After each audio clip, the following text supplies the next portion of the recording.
لو حبيبك برج السرطان، ايه الهدية اللي ممكن تخطف قلبه؟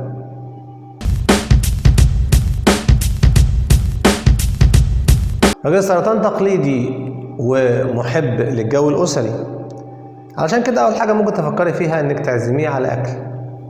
بيحب الأجواء دي جدا وبتلمس قلبه.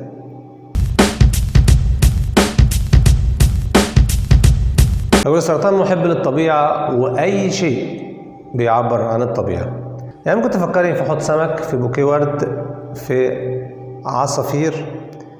النوع ده من الهدايا هيلمس قلبه قوي.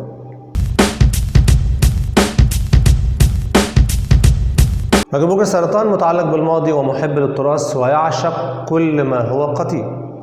ممكن تجيبي له مثلا برواز صور قديم، ممكن تجيبي له قطعة أساس برضو معمولة بنظام أو بطريقة قديمة، ممكن تجيبي له السبرتاية، الحاجات اللي هي بتلمس عنده الماضي والتراث،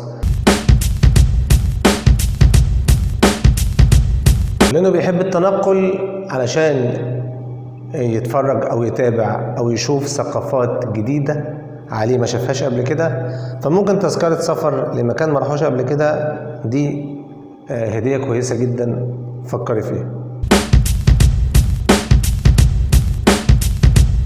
آخر حاجة الهدية اللي دايما بيتكلم معاكي عنها، هي دي بتبقى أكتر هدية هو محتاجها، فلو جبتها له دي هتبقى طريق قصير جدا لكسب قلبه.